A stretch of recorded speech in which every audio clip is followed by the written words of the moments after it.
Youngson. Okay. Then Engineer Prince Damasio. And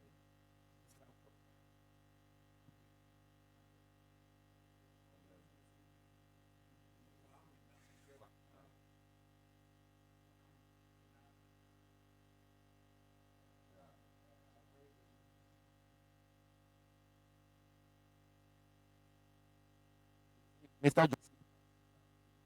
Union.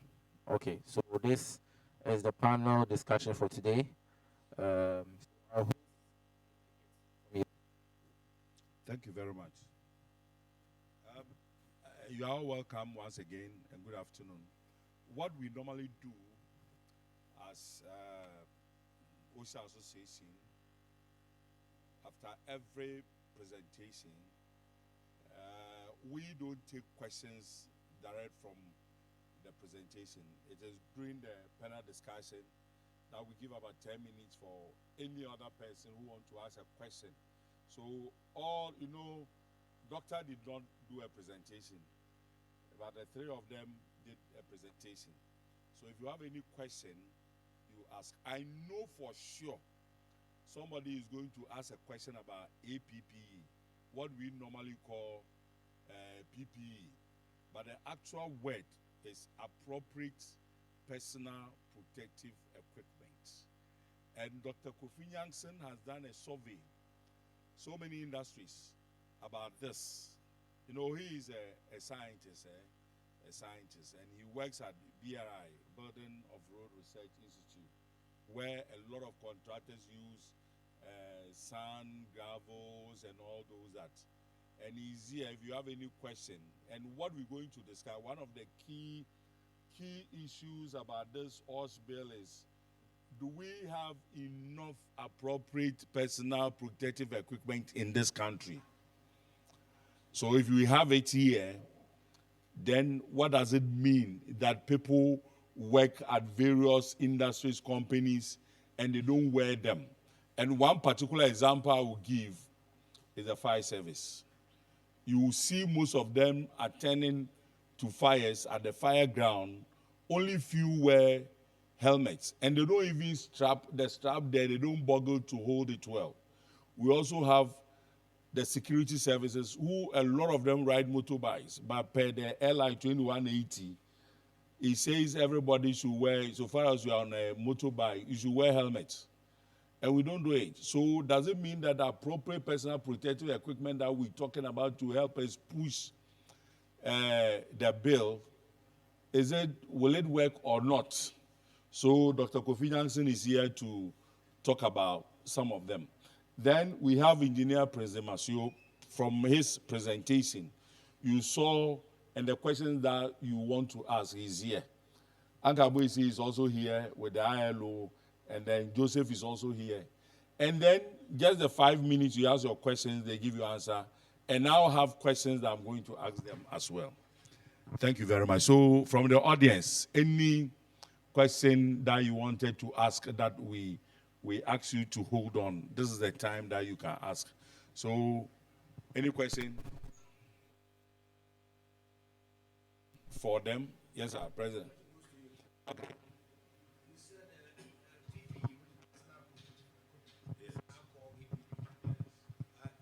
Check, and I know you can't even find it. No, majority all we know is if there's a change, I think it should have been corrected somewhere in Google. So if you can highlight us more, since when was it changed? Thank you very much. So what it means is that at our international conference, we saw that, like here, you can't wear helmets while you are sitting down here. So it means that it's not appropriate. It is only when you are on the field where hard hats, which is helmets, is mandated that you can also be here and then be wearing gloves. Because you wear gloves when you are on the field. The doctor is here and he will explain much. So now we are changing the convention to So like the hybrids that engineer Prince talk about, that is the reflective jackets. It's the reason why it is 45% that at least 45% of your body must be seen. And now every industry, so far as you work in every industry, you need to wear a PPE, and then appropriately for you to be seen, so that in case of any emergency and the rescuers or the fire service coming to conduct a search, those hybrids or the reflective colors in your uniform will be seen so that they come directly to sort you out.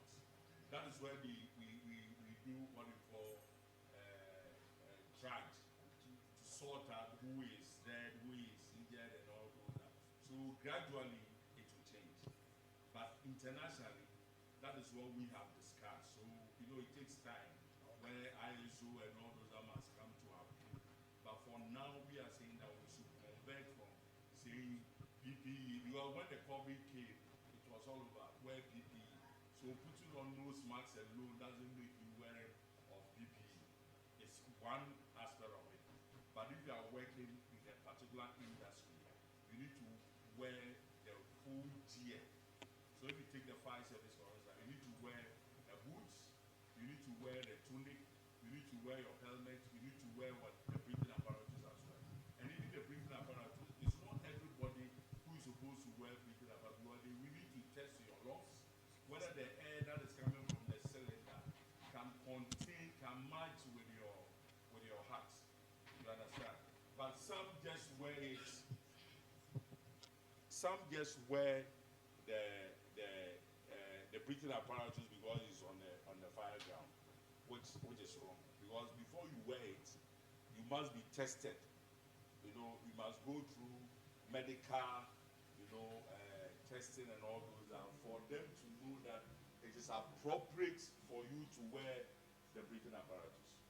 I hope I'm answering your question. Yeah, I got you, but my point is this standardized? Is it generally accepted? Because I'm writing a thesis, right, whereby I have to incorporate all this. If I change it to appropriate personal protective equipment, would they understand? Yes, they will. Because for now, that is what we are doing. It's like, I remember some years back at the mines, 1997, we were not wearing even reflective jackets and all those. That we were just wearing ordinary coverall, what we call here overall. And then you wear any of your attire into the company to work. But there was an incident at Christia Bondi shaft where the cage collapsed in and we lost 12 people. And it took us 7 days to recover those bodies. We have to pass through the Christia central shaft. So incline, syncline, and all those that to get to level 23 of the Bondi shaft to recover all those bodies or area. But and that was the time that Ghana passed, I think it was October 97, Ghana passed a law of everybody must wear a reflective jacket, whereby your body, at least 45% of your body must be with a reflective color for you to be seen. Now you pass it, maybe those who are not working in high industrial system are wearing it. Dealers are wearing, everybody. And then we also, if you come into the road traffic act, it also says that you should be seen and be seen in the night. See and be seen. So if you are walking around town, you need to wear a reflective color, something that will bright for people to see, for others to see. And one thing that brought up that mind is that in Ghana here, and doctor is here, our fatalities are all the time high, all because of what funeral. And in Africa, we go to funeral with what? Wearing black. So people are not seeing, and they also cannot see the driver coming. You understand? So it's mandatory now that at least you wear appropriate personal protective equipment. So if you are going to go to a funeral or whatever, then maybe one of you or two or something. Now, it's very common. All the cameras, the Kabu, Ryu,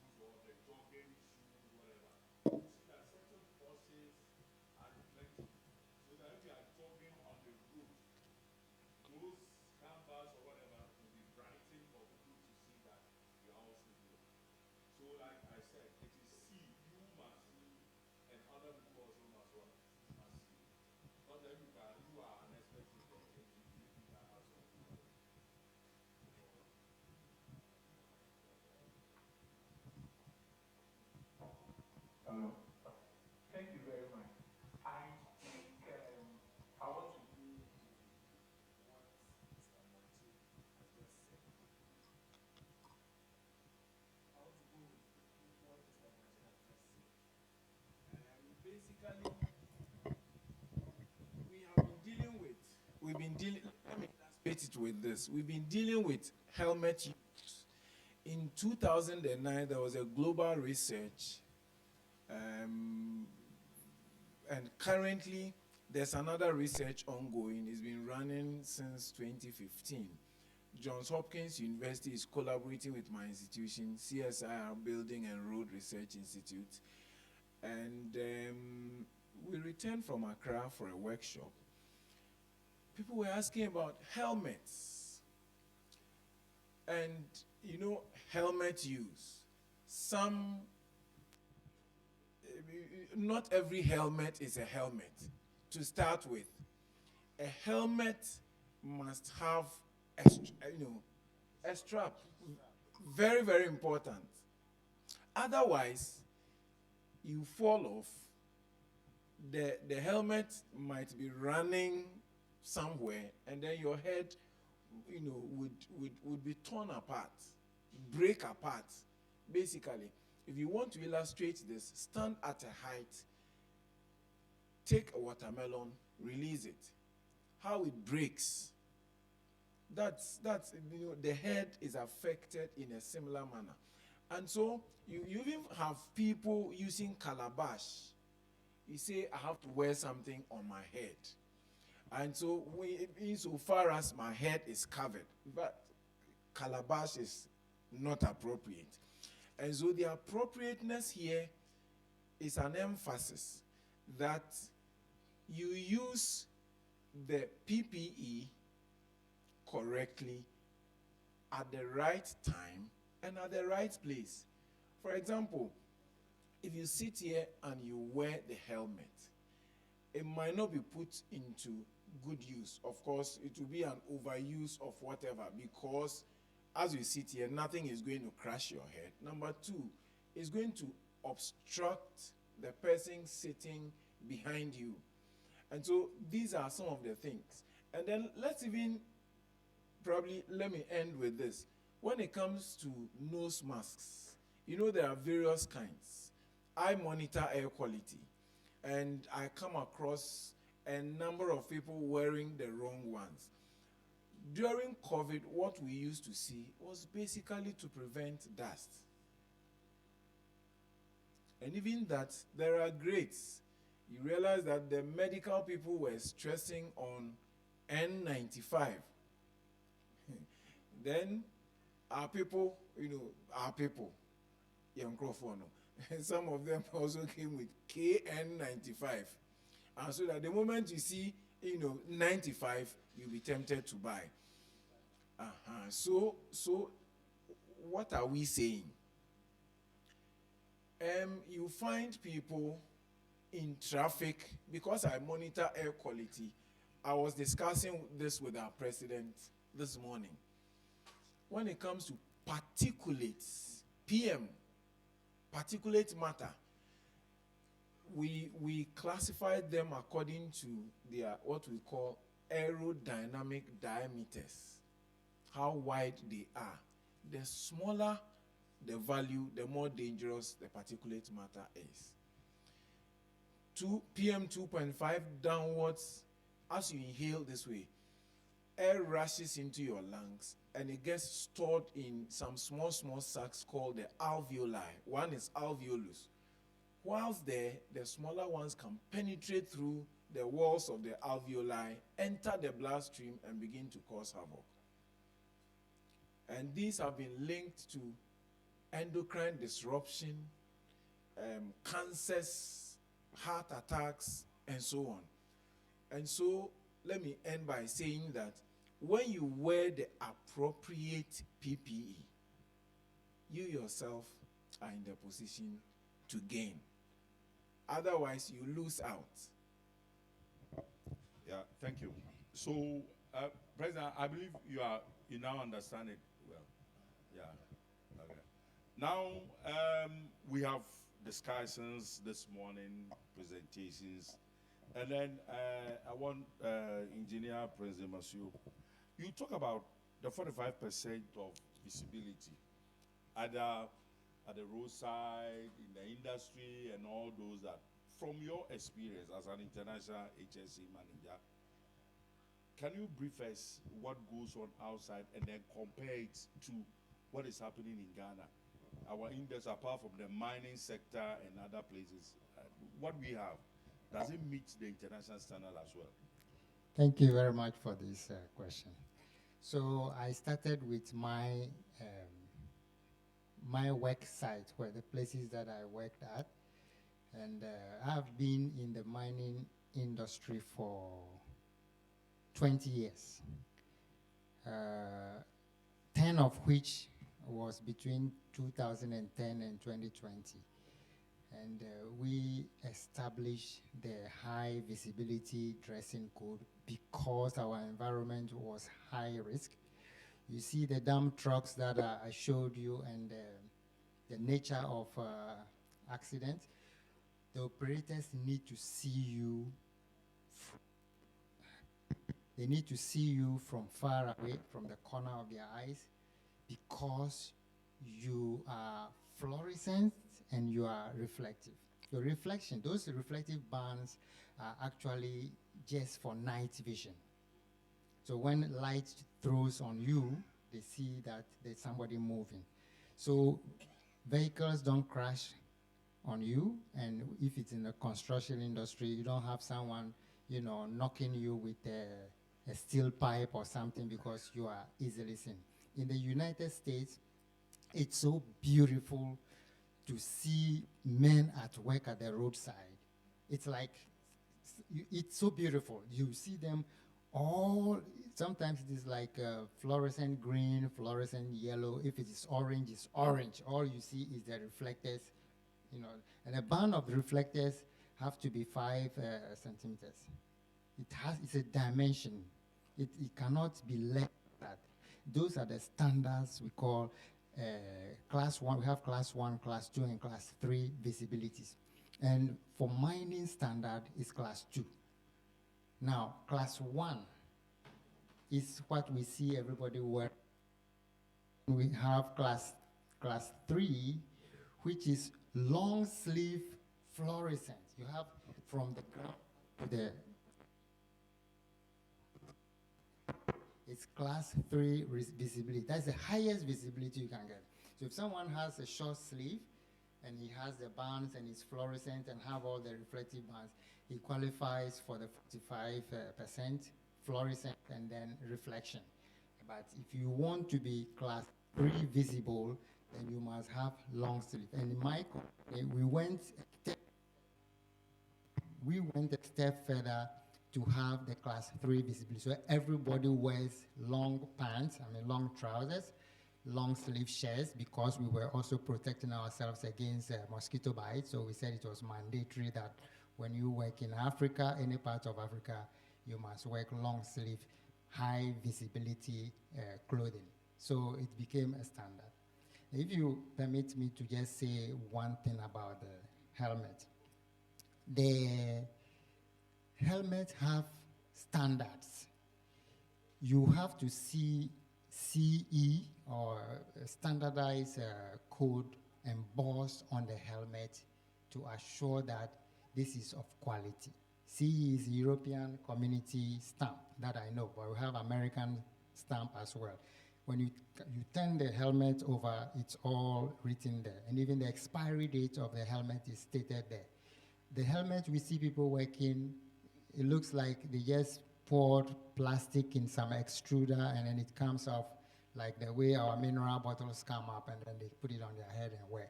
It can't save you. If you want to try it, just knock a hammer over it, you see a long crack, and that tells you that you are not protected. So it has to be appropriate for the job. Thank you.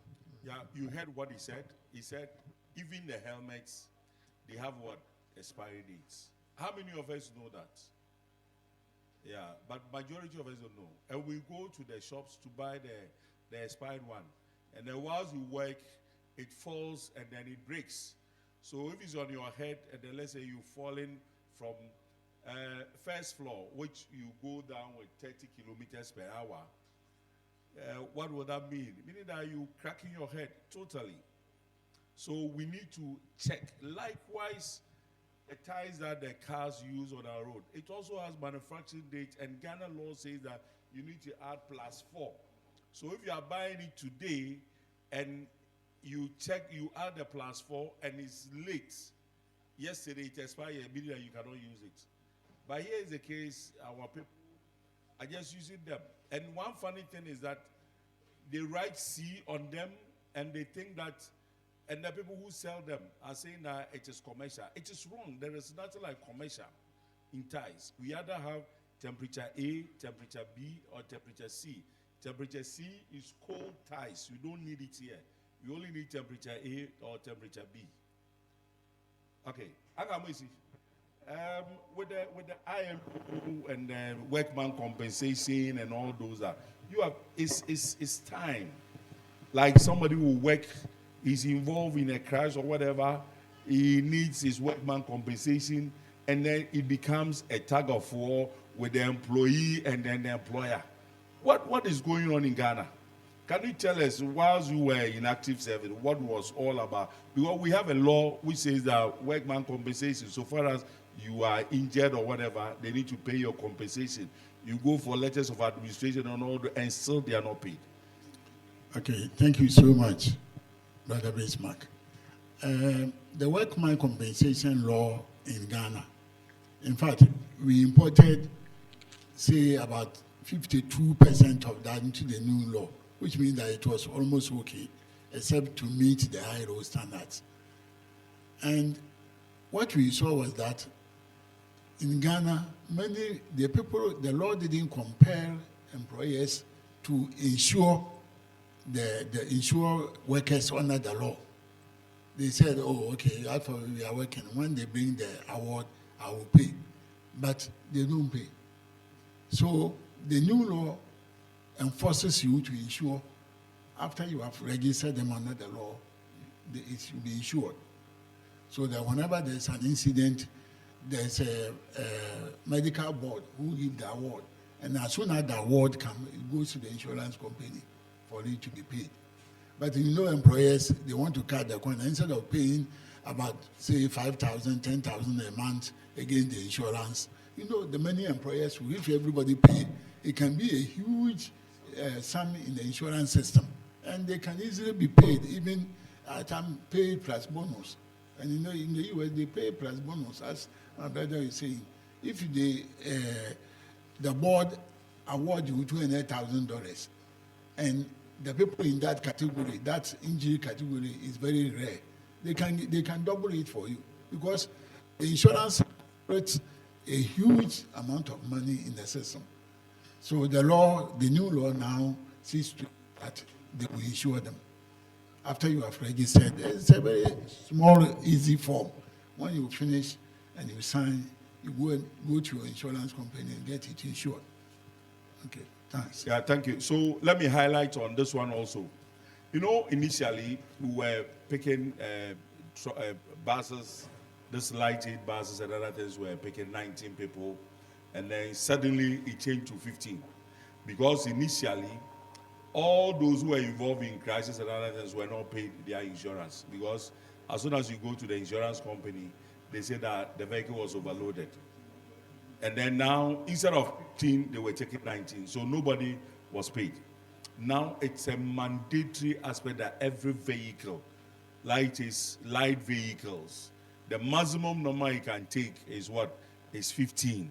So if it's three, if it's a taxi, 3 at the back, 1 in the front, what can you do to check? You only wear your seatbelt.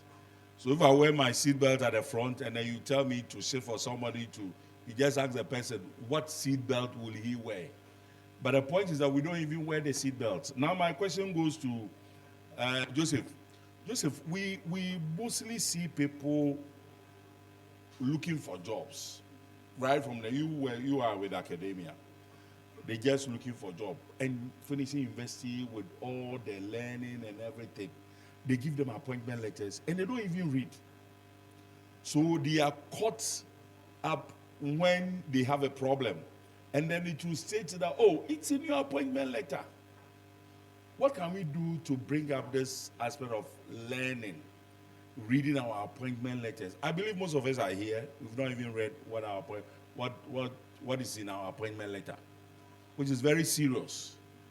And then it makes the employee very, stubborn when it comes to workman compensation and all those that. What can we do as safety family? What can we do to bring up that point? I think most of us have not realized that thing is there. So, Joseph, just tell us something from your institution. What can we do since you are teaching safety there? Thank you very much. I think it's a very good question. The first thing is about education. Because people normally looking for job, and the moment they get it, they are excited, and then the first thing to look at is the salary.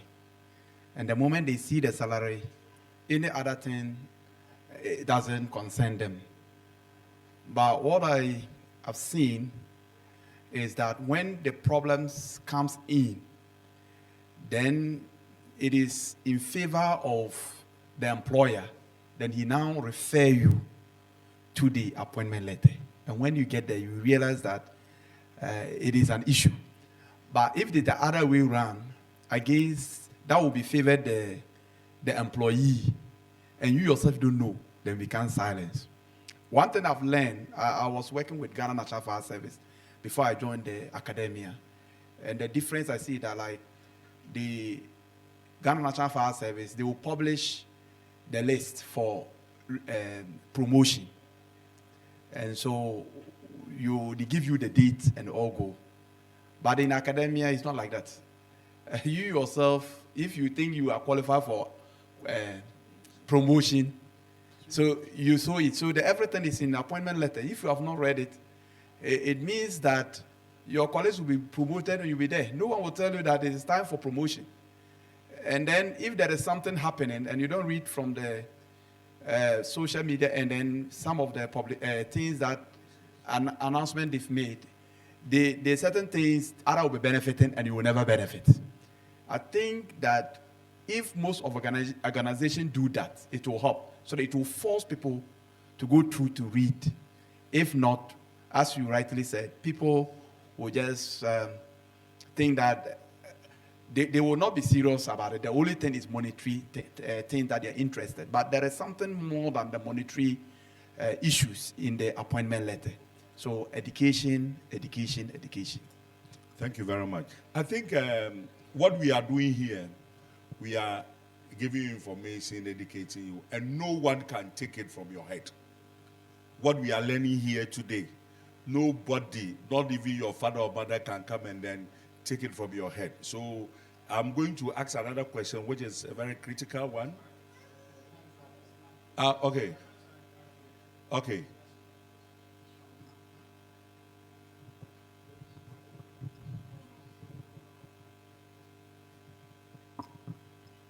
Please, I want to direct my question to Uncle Amuisi. I'm Emmanuel Kofi from Chirano Good Mine.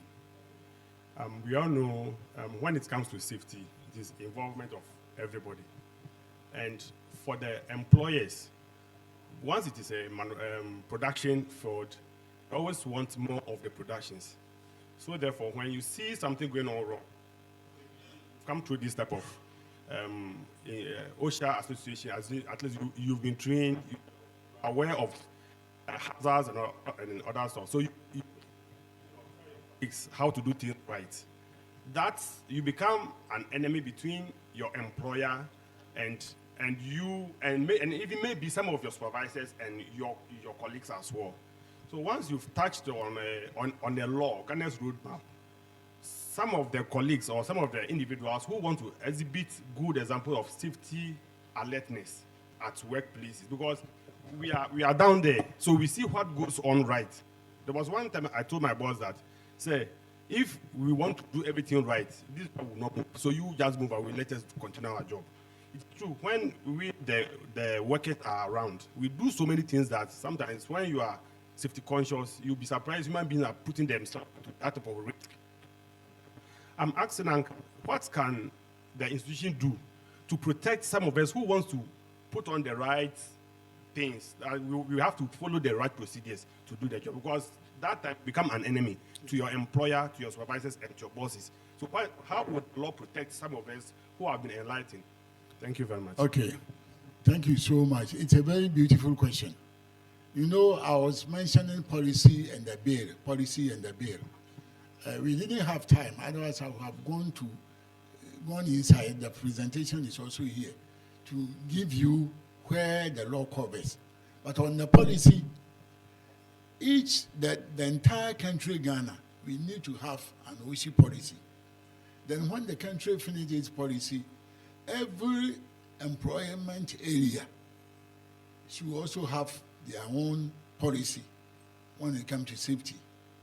Then, so we have the national policy, then occupational policy, and then an enterprise policy. For example, if there's a national policy, you work in the mine, there should be policy, the whole of the mining system in Ghana, there should be policy on safety. And then at your enterprise level, the enterprise should develop its policy on safety.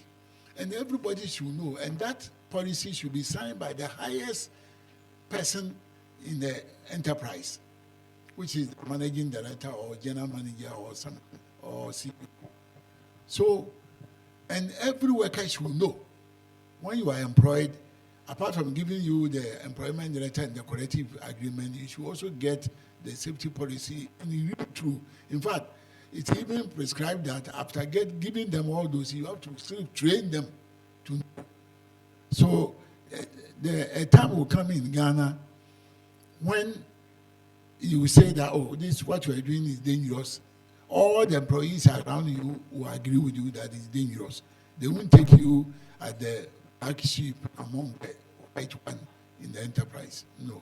So the law takes care of that, the policy aspect. So there's a national policy on OSI. There's a occupational policy, and then there's an enterprise policy. Then at the enterprise level, they should be able to train everybody on the policy, what they do. So you go to like, here we don't do this. They will tell you, the workers say, here we don't do this, we don't do this. They are determining the policy for you. So that is what is coming. And in fact, the OSI professionals or those students who are learning, who are looking for a job, please tell your colleagues they should do the OSI courses. Because the new law, every enterprise would minimum of 25 employees, you need OSI officer there.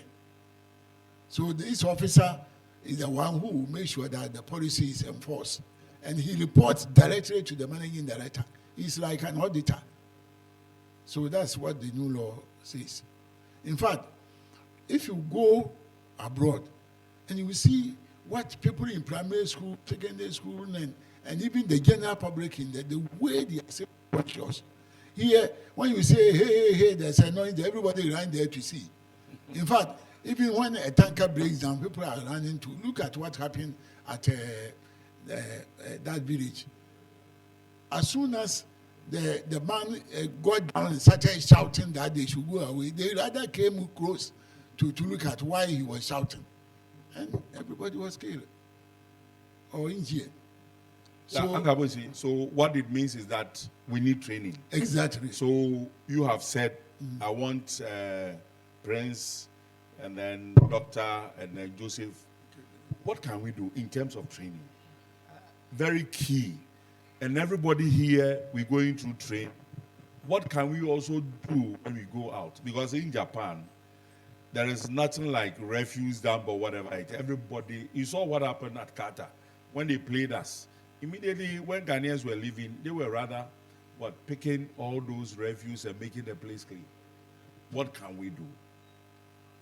Training. Yeah, not on training, but I just wanted to I share the sentiments of the questionnaire.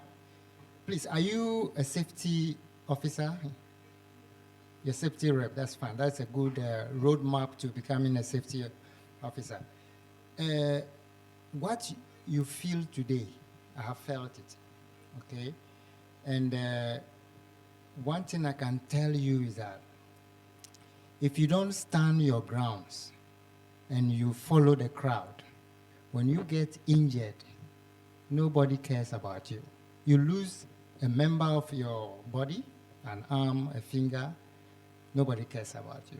Now, for you to be able to reach the top, you have to prove beyond the expectation of everybody. So I give you an example of myself. I worked with expatriates where I am the only black person in the executive, on the board.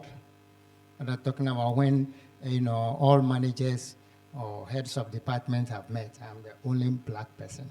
Will they listen to me? They say, oh, this guy is a black person. You have to prove to them. You have to live beyond reproach. You have to be exemplary in everything, and you have to stand your ground, and you have to read that is why he talked about policy. In my company, everybody who comes is made to sign that he has received the company's safety policy, including the CEO, including the general manager.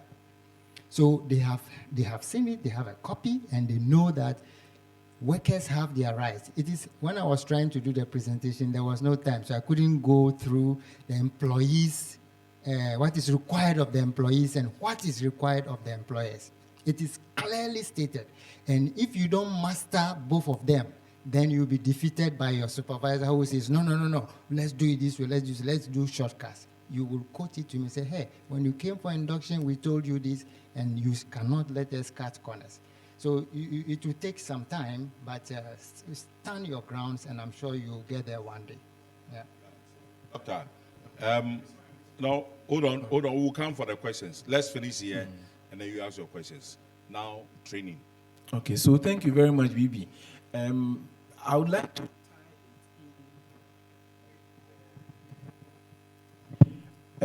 question about somebody. You asked a question earlier on. Somebody who is an employee not being aware of probably a very important information which happens to be contained in either the appointment letter or some regulation governing the employee. I teach. When we are talking about hazards, there's one group we call psychosocial hazards. When the worker is dissatisfied in the workplace, that is a hazard. If the worker is supposed to be aware of some information and they are not aware, it brings some dissatisfaction. Why it is a hazard is that the person is not satisfied. And so keeping safe becomes a problem at the workplace. So as safety officers, I would like to plead with that hammer. Both of us were trained, Cape Coast, mate. And he trained, we were course mates from the, and in educational, you are told that repetition enhances learning. Repetition enhances learning. That is why when you were in those of you who went to middle school like me, or those of you who went to JSS, a teacher says something and then a teacher will say, repeat this after. It is intentional. Once you repeat, once, twice, thrice, it sticks. So let us make it a point to educate our staff, to eliminate hazard. hazard assessment, hazard elimination, one of them. Now, training. I work at the Building and Road Research Institute of CSIR. We have the National Artisan Training Center in artisans in the construction, sector. We train engineers, and as part of whatever we train them, you must compulsorily go through health, safety, and welfare. And we tell them some of these things. I mean, compulsorily. And so, as part of the training, don't say you don't know much. You know something. At least today you have heard of something. Let us go out there. Whatever little you know, share. It is in sharing that people become educated. It is in reading. Let's also encourage people to read. Those who cannot read, sometimes we can call them, read to their hearing, even when they don't understand the English. Haven't you heard, the illiterate, speak one or two English at one point in time or the other? So let us not undermine, let us not underrate anyone. Training is important. Educating is important, and education is not only it doesn't only occur in the classroom. Wherever in the kitchen, education occurs. Thank you. So Joseph, and then I wrap up. Yes. No, I saw some hands. You asked some few questions, about 3 questions, and then we wrap up. Okay. I just want to add to what my senior men have just said. Some of these things, we need to start from the basic school and then inculcate some of these things into their curriculum. And thankfully, I think last year, Ghana National Fire Service had their first fire conference. Some of these things came in. I think I was a speaker there. And they have taxed UNE. We are collaborating with Ghana National Fire Service. We, myself, and then the VC, we're about to go and see the Minister of Education, and then the Director General of Education, to see some of these things, how we can put it into the basic school curriculum, and then to be compulsory for them to learn. When they learn it from there, they know when there is an incident, then you have to run to safety. And running, you don't run and meet the incident, but where to go. I think Ghana National Fire Service have done well in that order. And then we are collaborating with them as a university. And very soon we will meet NACA and see how best we can incorporate those things into the curriculum. And so I believe we need to take it from the children. By the time they get to our level, they will understand safety, and then they'll know what to do with safety. Thank you very much. No, but Joseph, you know what? When I was working with road safety, we came up with what we call Catch Them Young with the kids. Myself, Kofi, and others, we met with the Ministry of Education, the GES, and everything. Yeah, we wrote a book. We distributed to every school. And with the education system, they have what we call the SHEP coordinators. SHEP means Safety, Health, Environmental Coordinators, teachers, who are supposed to be teaching the safety, but they don't. All what they were looking for were seminars and other things per diem, and they come and they don't transfer that information to the kids. Which is so. In fact, I heard it. Chief Kuno said it to me. The chief officer said it to me. And this is what and I said, please, if you are not supposed to liaise with the GES, but GES will not allow you to be going there all the time to teach. But in actual fact, in overseas and other places, it's not the GES that does that. It's the fire service or the sector that is promoting the safety that goes in there to do the training. So if that is there, then I'm pleading with you. Yeah, they have trained teachers for that, but those trained teachers will not do it. But we should be sending the experts, let's say the firemen, to go in there to teach triangle of combustion and all those that whatever it is. You understand? For them to understand. But if you say you want to do training of trainers, those training of trainers will come. They will take their money and go and sleep, demanding that you organize a refresher course again for them to make money. And in Ghana, you know, everybody is money, money, money. But if you are doing it yourself, it will go a long way. So catch them young is very. But not only that, we should start from our homes. We should be organizing fire drills, emergency drills, rescue drills, and all those that we are all into the safety fraternity. And that must be a core mandate for all of us. You choose one day to do it, to test your kids whether they really understand the safety aspect that you are pursuing. Otherwise, they say charity begins at what? Home. If you are not doing anything, you are going to do that. Who will listen to whilst your house is burning? So please, it's key. Now we want to conclude. Just to add, I think the approach now is looking at how we can see NACA, and then NACA incorporate into the syllabus, which will be examinable. Okay. Now, when the thing is examinable, whether you like it or not, you will learn it. I think that is the approach the chief officer and the UNE is now looking at. Because if it is examinable, whether you like it or not, you read it. And that is what we are looking at. The examination aspect is there. Every year, JHS, they answer a question on safety.